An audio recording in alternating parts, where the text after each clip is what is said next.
everyone. It's Lisa from HeartSpeak. Thanks for joining us here today. We're going to talk about, or I'm going to give you some tips on how to get great photos in any environment. And to do that, we really want to focus on how we frame the shot. So I'm going to stress that this isn't something you need professional, fancy equipment to do. We're going to focus on thinking inside the box, because what you choose to leave out of the frame is just as important as what you choose to include. So the next time you look through your viewfinder, take a minute to analyze the elements that are inside the frame. Is there something there that's particularly distracting and might pull away from the subject? So I'm going to give you some simple solutions on avoiding, removing, and covering clutter. Just being mindful and paying attention to the background and the things we can do to eliminate the distractions, like using a shallow depth of field, portrait mode in your cell phone, moving the subject away from the backdrop or background, or getting close to the subject and not being afraid to fill the frame with the subject. And then also just a simple shift in your perspective, shooting down or shooting at an angle are both techniques for getting beautiful complementary photographs. So in this photo, what do you see? There's an adorable dog, of course, but then you're kind of distracted by the chairs and that black platform and the fence and even stuff on the other side of the fence. It's just all competing for attention with this adorable dog. And so what we've done is we remove the chairs, we move the dog so that he's sitting on top of the platform. And then we shifted our perspective a little, got down more at his level and shot out, focus on the eyes, shallow depth of field so that anything that does remain is blurred out and complementary. So you want to avoid clutter, but you also want to remember that you're really just talking about that small area that you're framing the shot within. So in this case, there's beautiful open shade, a nice complementary beige background. And so we chose to put the sweet dog there. We moved some of the crates apart and really just made like 3.5, 4 foot space there. Now I got that. So notice your focus is really only on the dog and that sliver of area around the dog. And sometimes when there's so much clutter, another option is to cover it.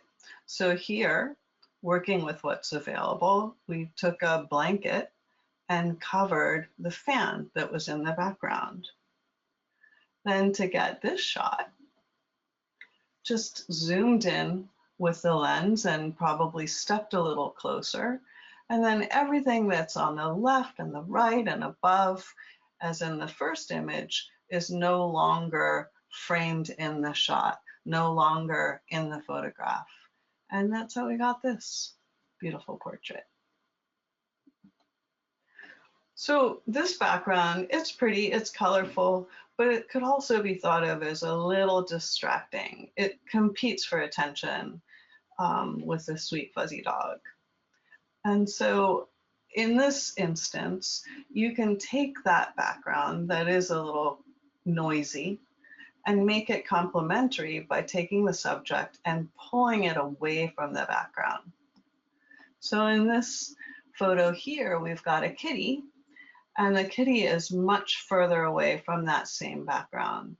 And the resulting image is blurred, soft, complementary background, a kitty cat whose eyes and beautiful gray just pop out of the screen.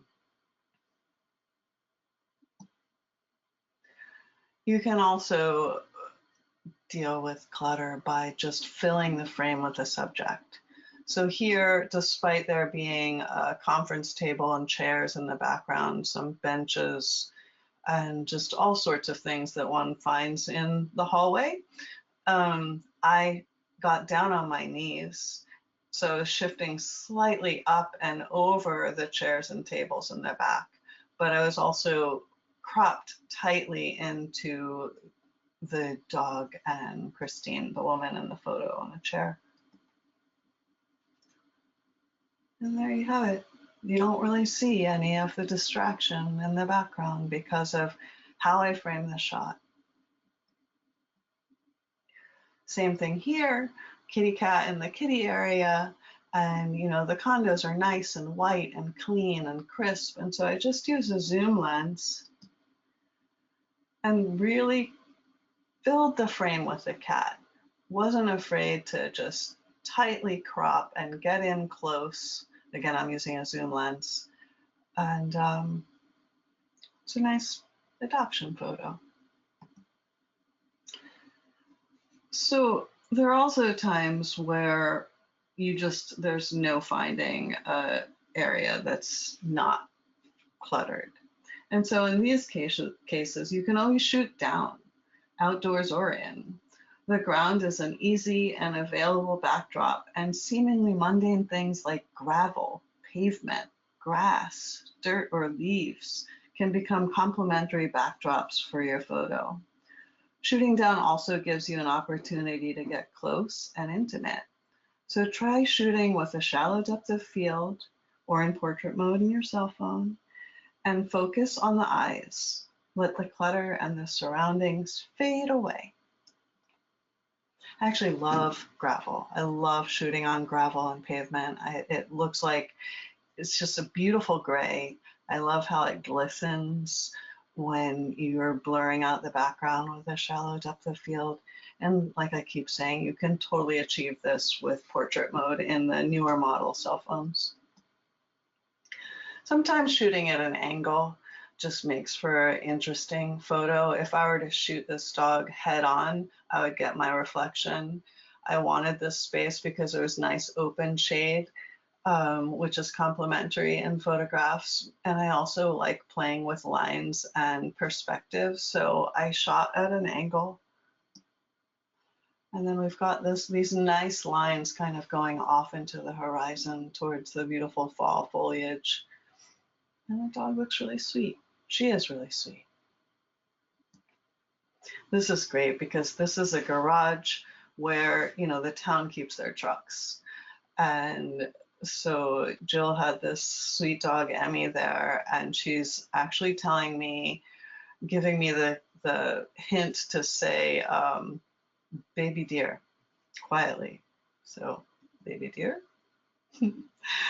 And so because of the angle I'm shooting the photo, it's an interesting shot. And because of how I've framed the shot, I've asked Jill to go, you know, up against the door. You don't see her. All you see is this adorable, sweet dog in an interesting setting. So that's it. Here's my last photo is a dog in Brooklyn, and this was taken across the street from the shelter. Pretty ordinary brick wall, but I love lines, as you can probably tell. And so I think my right shoulder is leaning on touching the wall.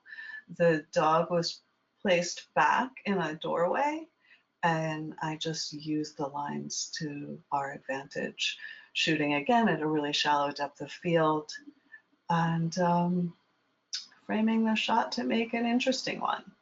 So all of these photos taken at shelters and you can do the same. Just really be mindful of what's in your frame, what's filling the frame, what's complementary and what's not.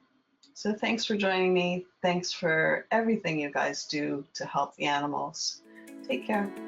Bye.